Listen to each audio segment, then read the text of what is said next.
So welcome to meditation. It's Thursday, which means that it is always a more challenging, high vibrational space by virtue of the development of the energy of this group since the beginning. And at the moment we are working in a space where we are talking about our relationship with Spirit. And we're talking about abundance consciousness and how living your relationship with Spirit is about living your abundance consciousness. And today I am grappling with understanding how it is possible to help someone manifest a miracle that they may, and I cannot make this judgment, that they may actually be undeserving of.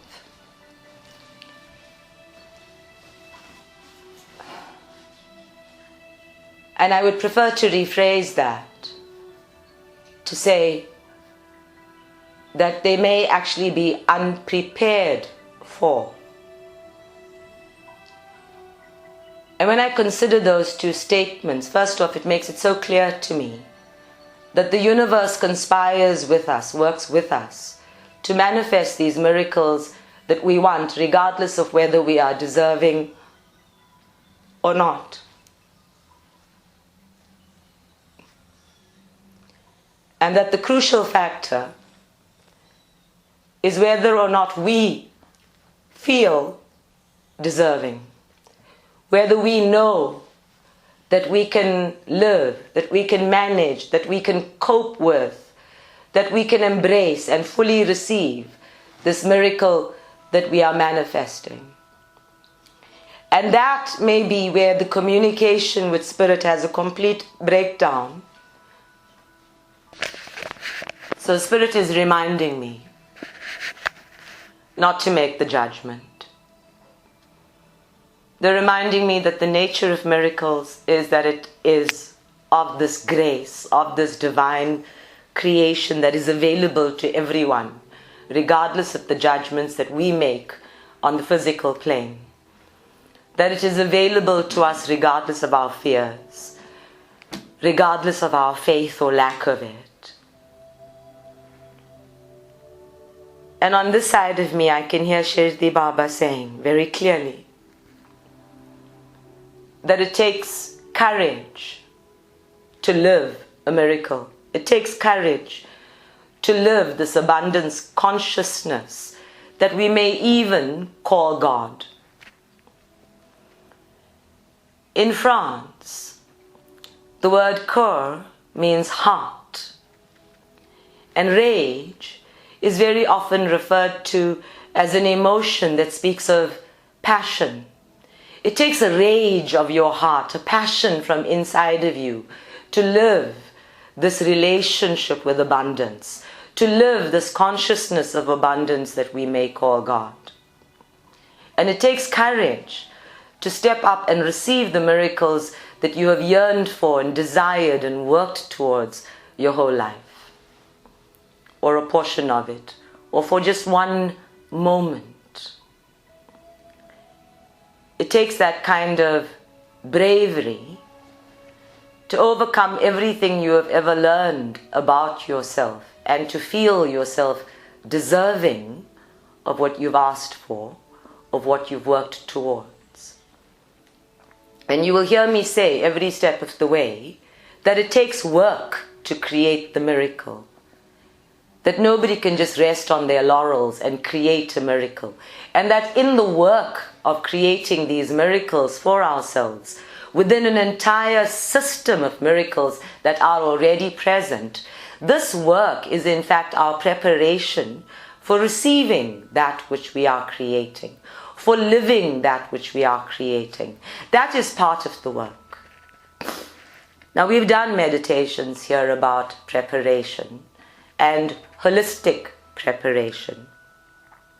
And miracles may seem to be in a different realm altogether, where they take a special kind of preparation. But actually it's the same thing. It's just a more emotional sort of preparation required. Because when you're creating something that you truly desire, There must be inside of you the courage to move beyond your limitations, to move beyond your beliefs about yourself and others, to move beyond the defense mechanisms that you've created as barriers to the world, and to even pretend for a moment that you are safe enough to receive that which you have always desired.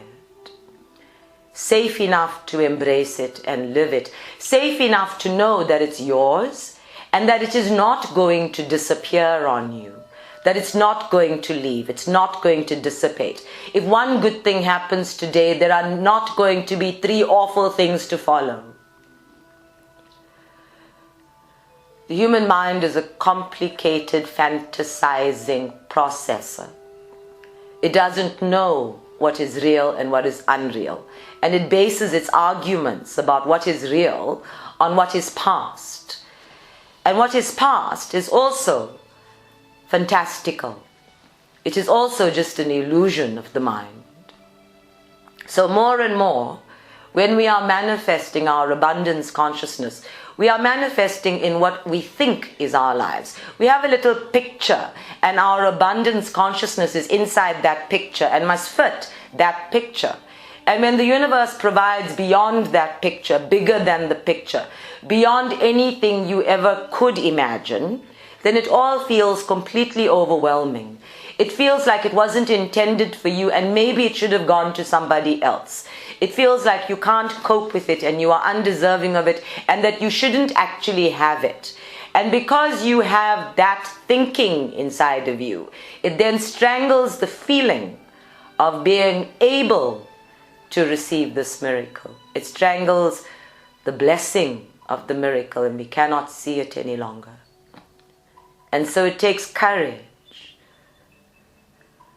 to move past those very human judgments of self and undervaluing of self in order to live the abundance, to live the miracle. For some of us, the miracle is a little thing that we've gotten through the day. I have had a series of clients in the past 2 to 3 weeks, all of whom are showing signs of being depressed. The mass consciousness anxiety has increased. And so we are feeling a little more blue on days other than Mondays. And when something good happens in that, it's difficult to see the good of it because we are so surrounded by the anxiety. And I have the experience this week of so many complaints, so many accusations leveled at the universe. And I've had to stay steadfast in my faith in it. And I know for certain that when we have an attitude of criticism and judgment of our lives and everything that's happening in it, then we fog up our view. We start to filter our lives through those complaints and accusations and blame games, which in turn strangle the miracles we are creating. And of course, at the end of all of that, we look at the universe and we shake our fist at it, and we think that it is conspiring against us, completely forgetting that we have created this filter or fog or obstacles in our own pathway. And despite all that, the miracles are still happening. The magic is still unfolding. The unicorns are still stamping all over the universe and raising a dust storm of fireworks and twinkles.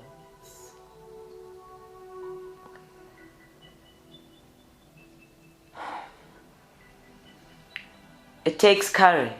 It takes a rage of your heart, not to just want it enough, but to keep it, to maintain it, to live it. And I'm being reminded, when we wanted to buy this house, Charmaine and I sat down through the night and tried to figure out how we would pay 30,000 Rand a month for it. Do you remember? We agitated and we plotted and we planned. And by the end of all of that talking and spreadsheeting and manipulating the numbers, we went, oh fuck it, let's just buy it. And we did.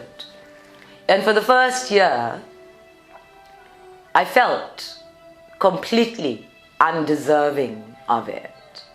I could not rise to the occasion to keep it.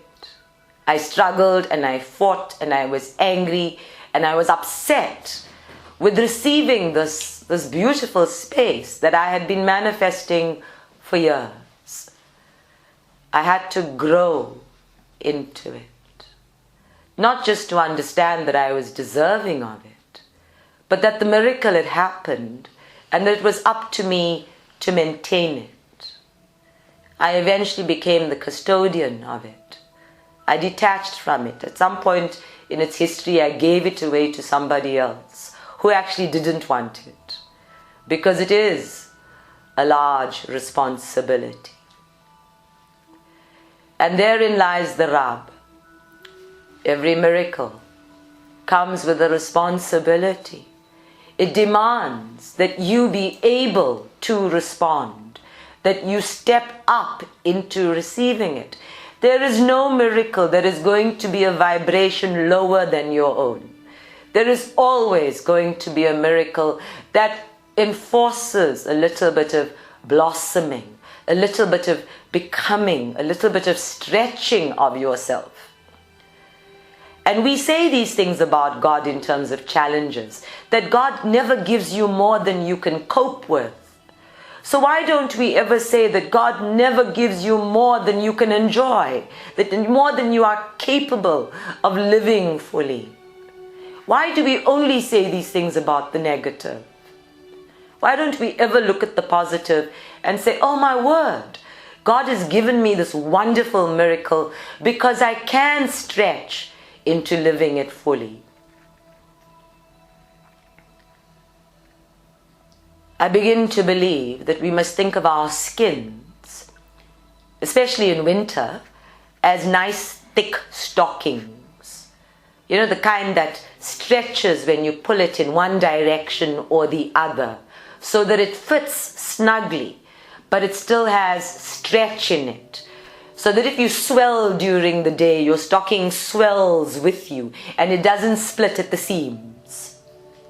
And if we all started to imagine that these skins that we have, that divide us from everything else and divides us from the universe and seems to give us our own sacred space of holding our organs in and thinking that we are different and unique and separate from everything else. If we start to see those skins as things that stretch, as things that breathe, as things that manifest around us as a way of connecting to other things, while being contained and able to maintain ourselves, then maybe we will see that we are capable of blossoming.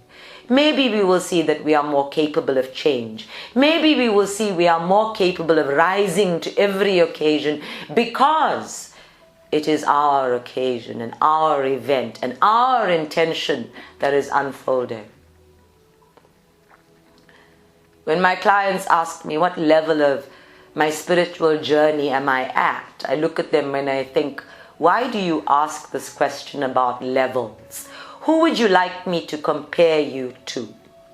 What would you like to compete with? I am an enlightened being. In one moment of bliss with my Lord husband, I am an enlightened being. And then you put me in the face of ABSA insurance and I am no longer an enlightened being. I am a normal human being who wants to smack somebody really hard. We all know this. We know that we veer between the two extremes of the duality of being, I the soul and I the human doing. And that in being both and doing both, we must learn to receive these miracles that take us from one to the other, that allow us an expression in both, that the abundance consciousness that embraces the entire system of duality is available to both. There is no spiritual hierarchy where some of us are as advanced as guides, and some of us are as advanced as angels, and some of us are less advanced than others. Zuma and I are one. We are still one. My ego self still resists that one, but we are still one. This is the consciousness of abundance that we are living with. And the truth is that right now Zuma's abundance on the material plane is probably more than all of us put together. But his abundance on the spiritual plane is non-existent. Not unless you consider that part of his abundance might actually be uniting a nation in the need for change. And that is a great service for any soul to perform. Abundance consciousness requires that we look into our hearts, that we look into our emotions, and we look into our willingness to come into union, into communion with Spirit, not just as angels and guides and masters and God, but Spirit as each other. That when we look at the miracles we manifest in other people, that we must see that those are miracles that work for us too.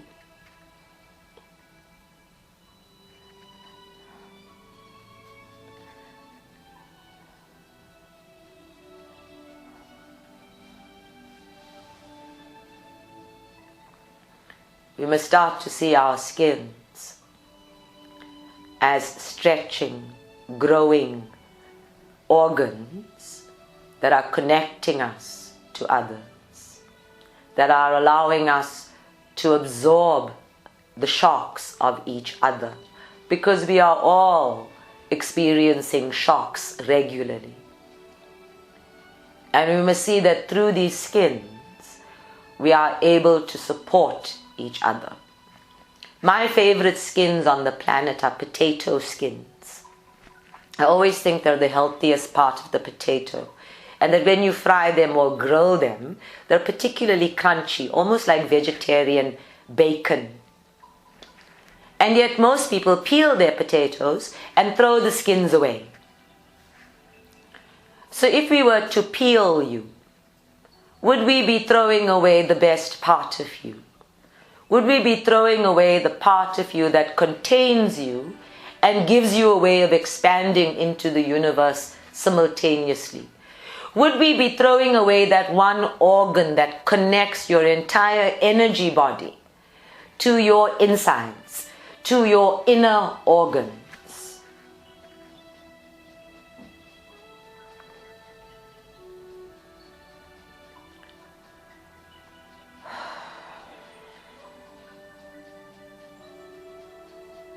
I'm not enjoying today's talk very much, I have to tell you, because I've got Spirit scolding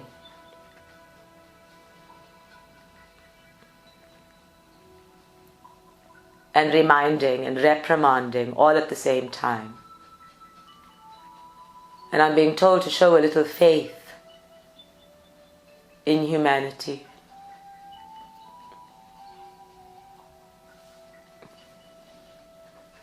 I'm being told that it's okay if miracles go unrecognized or damaged or abused.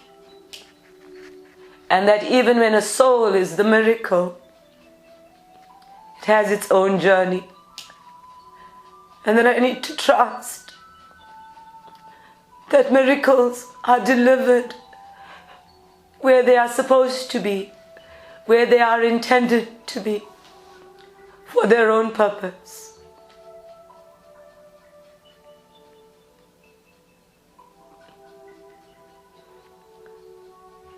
And that there isn't one single being on the planet who can say that is my miracle. And therefore I am responsible for it. I need to keep it safe from others. That every miracle is intended for everyone, and especially the souls that it is contracted to, especially its contract to itself. And that a little bit of detachment will go a long way in ensuring that every miracle is maintained and lived fully.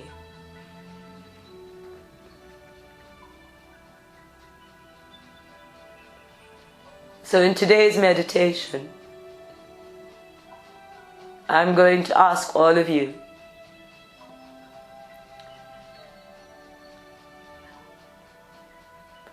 to uplift all of my miracles, to send it loving energy, to acknowledge that every miracle that happens is for every one of us, and that as we create them in our own consciousness, we must expand, we must have a consciousness of sharing it with others, of uplifting the abundance consciousness of all souls. And that we must also have the consciousness of maintaining it, of keeping it safe in ourselves, that it may become more in the mass consciousness, that it may become more wherever it is unfolding. And that's something else about miracles. They don't just get delivered. They grow. They become. They move and they shift and they change. And with a little bit of maintenance, they become bigger miracles, or lots of more miracles, tiny miracles that spark off new miracles everywhere. Exactly like stars that explode or implode to create new stars. They raise up twinkles of their own. My human brain is arguing with all of this because it says all of that sounds very lyrical, but what do you do with these people who don't appreciate their miracles? Can I just slap them all one and say, wake up, it's a miracle. Wake up, don't take it for granted. Wake up. And then of course I get slapped right back by the universe, being reminded that it's not my miracle. That however it has arrived, it comes from Source. It still belongs to Source. And Source takes care of its own.